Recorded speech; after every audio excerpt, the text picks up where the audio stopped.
Hi అండి, నమస్తే. Welcome back to Hema చిట్టి. ఈరోజు మనము అరటి మొగ్గతో కర్రీ ఎలా తయారు చేయాలో చూద్దాం. వీడియో అయితే పూర్తిగా చూడండి, అప్పుడే మీకు అర్థమవుతుంది. ఫస్ట్ టైం ఎవరైనా మన ఛానల్ చూసినట్లయితే సబ్స్క్రైబ్ చేసి లైక్ చేసుకోండి. మన ఛానల్లో తాలింపు కూడా చేసేది చూపించాం కదా. ఈరోజు కర్రీ ఎలా తయారు చేయాలో చూద్దాం. నెక్స్ట్ టైము వడ ఎలా తయారు చేయాలో చూద్దాం.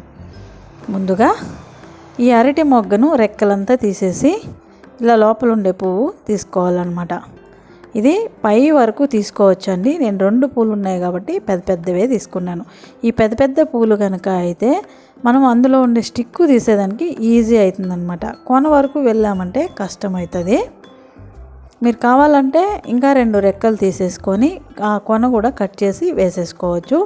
నేనైతే వేయట్లేదు. 2 పూలు ఉన్నాయి కాబట్టి పెద్ద పెద్ద పూలే తీసేసుకున్నాను నేను.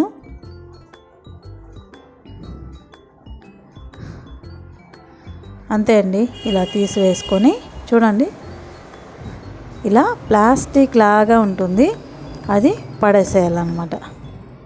తర్వాత స్టిక్ లాగా ఒకటి ఉంటుంది, కనిపిస్తుందా? స్టిక్ లాగా ఒకటి ఉంటుంది, అది పడేసేయాలన్నమాట. ప్రతి పువ్వులోనూ ఆ 2 ఉంటాయి, ఆ 2 తీసేయాలి. చూసారు కదా, అది.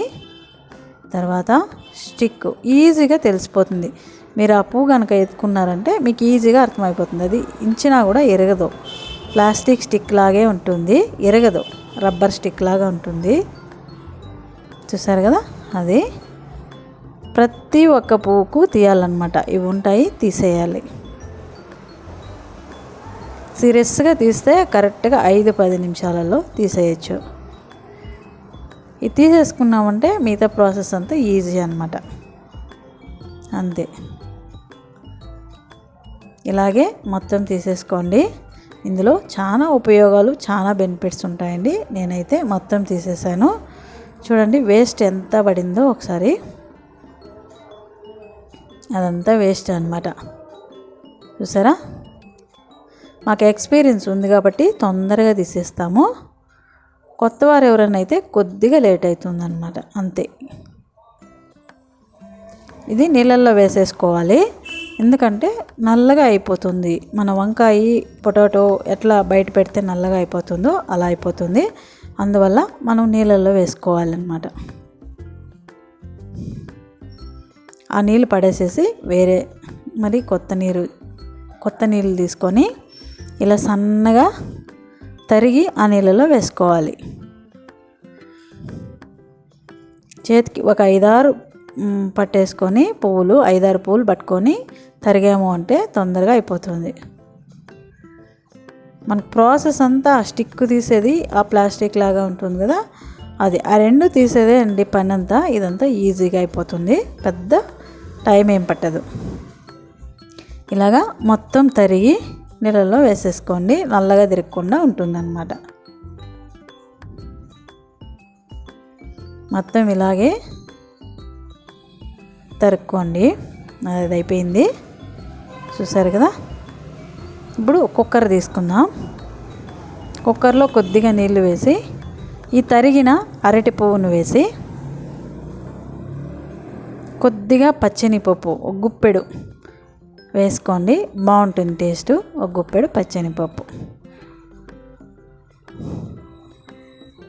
వేసి తగినంత ఉప్పు వేసి విజిల్కి వేసేద్దాం.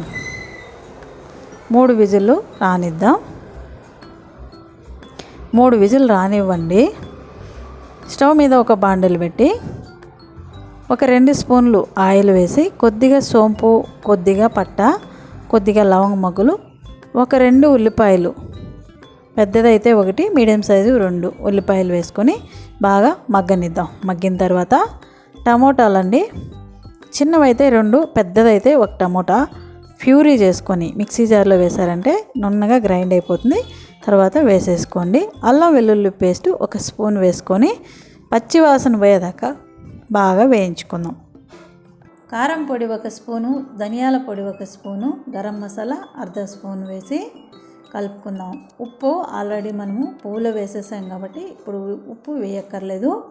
మనం ఉడికించి పక్కన పెట్టిన అరటి పువ్వు నీళ్ళతో సహా వేసేసి ఒకసారి కలుపుకుందాం. ఈ కారము అలాగే గరం మసాలా ధనియాల పొడి అంతా ఈ పువ్వు బాగా పట్టేలాగా ఒకసారి కలుపుకొని మూత పెట్టి ఉడికించుకుందాము.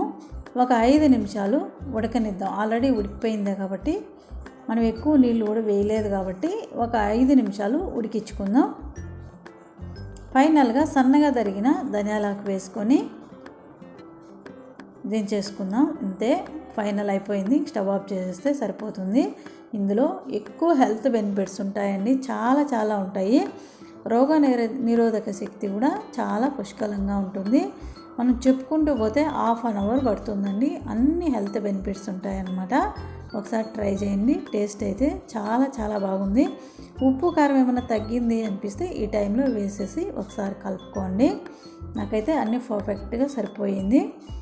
ఈ పువ్వు షాప్లలో అవైలబుల్గా ఉంటుందండి. విలేజ్ దగ్గర అయితే ఇంటి దగ్గర బావి దగ్గర అందరూ నాటుకో ఉంటారు. అక్కడ గెలవేసిన తర్వాత ఈ పువ్వు కట్ చేసుకోవచ్చు. చపాతీకి రైస్కి చాలా బాగుంటుంది. ఈ వీడియో నచ్చిందంటే లైక్ చేయండి, సబ్స్క్రైబ్ చేయండి. Thank you.